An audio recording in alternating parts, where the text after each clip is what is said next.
nyumbani kwetu. Baba Levo historia yake na yangu hatupishani sana. Mimi akaanza muziki watu wamenidharau sana ujue. Uongo kweli? Sana. Lakini leo katika nchi hii mimi ndo mwakilishi wa kwanza kwenye muziki. Uongo kweli? Ninapokuwa mimi mwakilishi wa kwanza kwenye muziki, maana yake Kigoma ndo mwakilishi wa kwanza kwenye muziki. Hii chata Kigoma, nembo ya Kigoma, imetokea Kigoma, inapoongoza kwenye muziki, maana yake Kigoma ndo inaongoza kwenye muziki. Uongo kweli?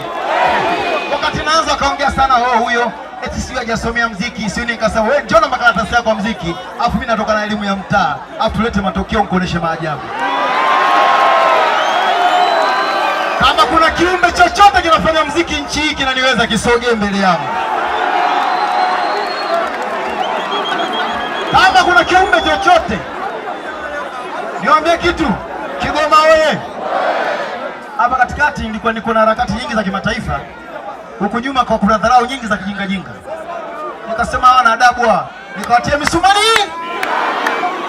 Misumari inaitwa shikeni adabu. Nimeweka ile misumari, nikaka namba 1 2 3 nakuja kenge yote nasogea hapa. Mpaka sasa hivi nataka tushamaliza ndo watu waanza kusogea sogea. Lakini ile ilitoa kwa kuwashikisha adabu, kama shikeni adabu na mtoto wenu wa Kigoma, shika adabu.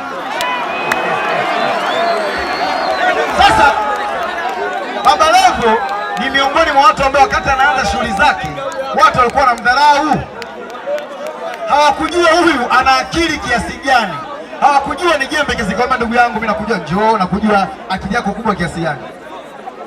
Jamani, Baba Levo ana uchungu na Kigoma. Baba Levo ndio mtu tunataka tumpigie kura kwa sababu ataleta matokeo Kigoma. Na Baba Levo kwa kuanza mifano aliyokuwa hai. Kigoma wewe, Kigoma wewe, Kigoma wewe. Yaani Baba Levo anapoizungumzia na kuipigania Kigoma ni kama sijui anazungumzia ni moyo wake. Hivi sio, unanielewa nikikwambia hivyo? Tunataka sasa huku Kigoma mimi ni nyumbani kwetu, unatakiwa muelewe. Sio, unanielewa ni? Huku ni nyumbani kwetu. Kwa hiyo na mimi nataka nyumbani kwetu maendeleo yaongezeke zaidi. Na ili maendeleo yaje yanamtaka mtu mwenye uchungu zaidi. Huyu Baba Levo ana uchungu na Kigoma zaidi. Ndio maana kashapitia matatizo mengi kwa sababu ya Kigoma. Wote tunajua. Ashaenda mpaka jela huyu. Uongo kweli? Kwa kuwapigania wana wa Kigoma. Sasa kama unakumbuka kipindi kile alipokuwa tu diwani, aliyafanya yale. Yeye leo akiwa mbunge atafanya nini? Si unanielewa? Si unanielewa? Nataka niwaambie kitu kimoja kuhusiana na Baba Levo. Kigoma oye! Baba Levo oye! Baba Levo oye!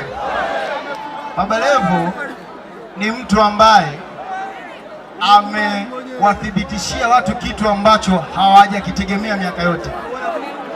Wakati anakuja Dar es Salaam anafanya aso zake, watu walikuwa wanamchukulia poa. Mimi kama nikasema huyu mtu ana akili sana. Huyu mtu ni jembe mpambanaji. Akaanza kufanya harakati zake, akaanza kuwapita watu maisha na watu wengine ambao wajifanya wamezaliwa Dar es Salaam, watu wengine wajifanya wao ndio wana elimu, watu wengine wajifanya wao ndio wana uwezo. Aliwapita sasa hivi. Nyote sasa hivi mnaona mgorofa wake anaojenga kwa Dar es Salaam. Uongo kweli? Na ile gorofa msikasema baadaye tikajenga kwa sababu bunge. Mnaona gorofa yake anaona kama hatajapata ubunge. Tuelewane hapo. Huyu Baba Levo naongea ni kwa fakti. Balozi zake, yani zile balozi tu yaweza kuwa balozi. Ana balozi zisizopungua 6. Na katika kila balozi amekula ila ndogo milioni 5. Ina maana katika balozi 6 ana milioni 30 kwa mwezi.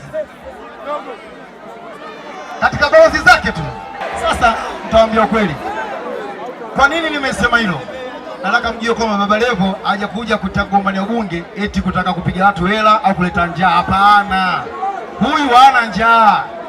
Nawaambieni kabisa hana njaa. Wasitake kubadilisha matokeo kusema kaja huyu hajakuja kutafuta ubunge kwa maslahi binafsi. Kaja kutafuta ubunge kwa kuwapigania wana Kigoma na uchungu na Kigoma. CCM! Mimi nataka hili lifahamike, watu wajue, wasipindishe maneno. na ndio maana nikasema kwenye kufunga nitakuja mwenyewe niyazungumze haya. Mzee wangu Rukoma oye! CCM oye! Baba Levo oye! Baba Levo na uchungu na Kigoma. Na mimi nilimwambia kitu kimoja Baba Levo, ukienda Kigoma kwenye chochote ambacho utasema mimi nisaidie, niko radhi nitoe hata cha ukunguni nitasaidia.